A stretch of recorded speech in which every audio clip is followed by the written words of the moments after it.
రండ్రా.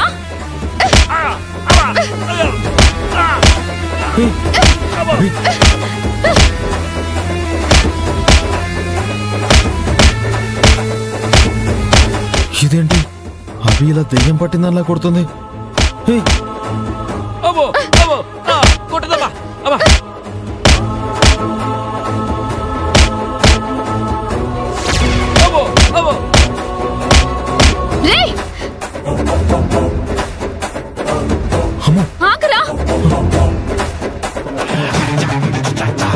తిరిగి వెదవలు అందరూ పారిపోయారు.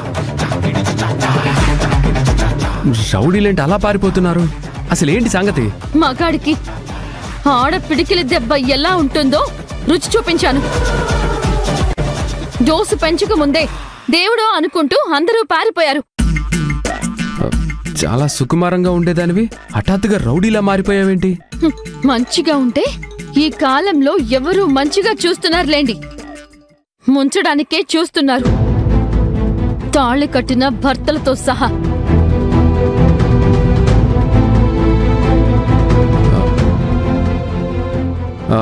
ముంచేవాణ్ణైతే నీకోసం ఇంత దూరం వచ్చేవాణ్ణే కాదు. ఎవరో అనుకుని వచ్చుంటారు. ఎవరో అనుకునే వచ్చాను, కానీ నువ్వని తెలిసాక వెళ్ళిపోలేదు కదా. చూడు, ఒక వారం రోజుల పాటు నువ్వు మా ఇంట్లో కోడలి స్థానంలో ఉండడానికి అమ్మ నీకు మాటిచ్చింది. మా అమ్మ మాటని నేను కూడా గౌరవిస్తాను.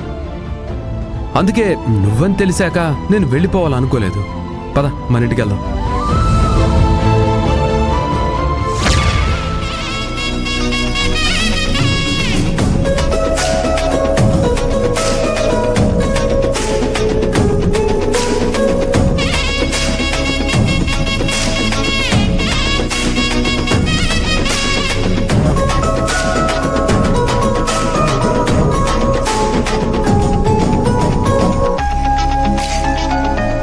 చూడబి, ఈసారి ఎలాంటి అవసరాలున్నా నాకు చెప్పు, నేను తీసుకొస్తాను.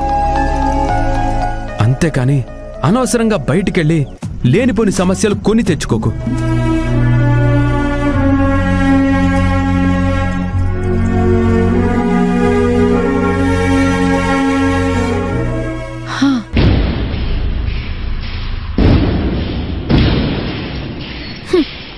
చూసావా ఐరేంద్రి, మా ఆయన నా కోసం ఎంత కేర్ తీసుకుంటున్నాడు.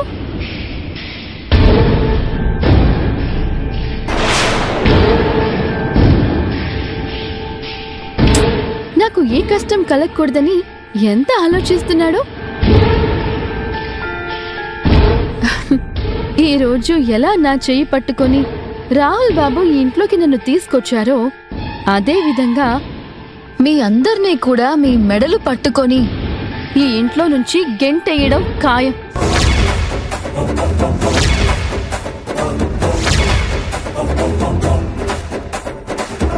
చూద్దాం, అది చూద్దాం.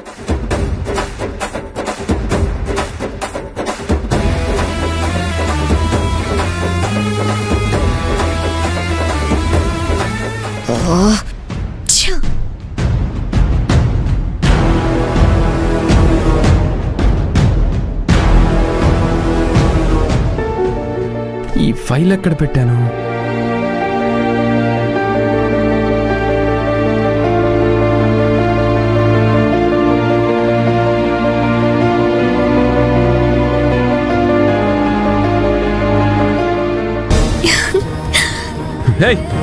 నీకొకసారి చెప్తే అర్థం కదా, ఎందుకు ఇలా విసిగిస్తున్నావు?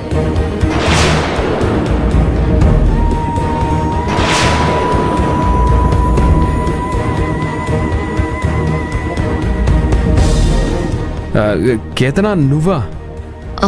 మరి ఎవరు అనుకున్నావు? అభి ఏమో అనుకున్నాను.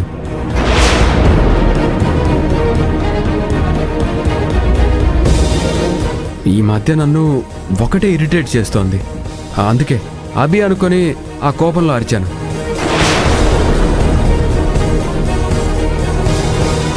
నాకు తెలుసు రాహుల్, ప్రేమ అనేది మనసులో స్వతహాగా పుట్టాలి. అంతేగాని ఎవరో బ్రతిమలాడారనో ఎవరో భయపెట్టారనో ఆ ప్రేమ పుట్టదు. ఆ విషయం అభికి తెలియడం లేదు. ఆ విషయం తెలుసుకోకుండా నీ ఎమోషన్స్తో ఆడుకోవడానికి ప్రయత్నిస్తుంది. నువ్వు చెప్పింది నిజం కేతన. అసలు ఇష్టమే లేని ఒక మనిషిని జీవితాంతం భాగస్వామిగా ఎలా చేసుకోగలుగుతాం? ఒక్క క్షణం గడిపినా వాళ్ళంటే అసహ్యం పుడుతున్నప్పుడు 100 ఏళ్ల పాటు వాళ్ళతో కలిసి ఎలా బ్రతకగలుగుతాం? ఆ విషయం నిజంగానే అభి అర్థం చేసుకోవటం లేదు.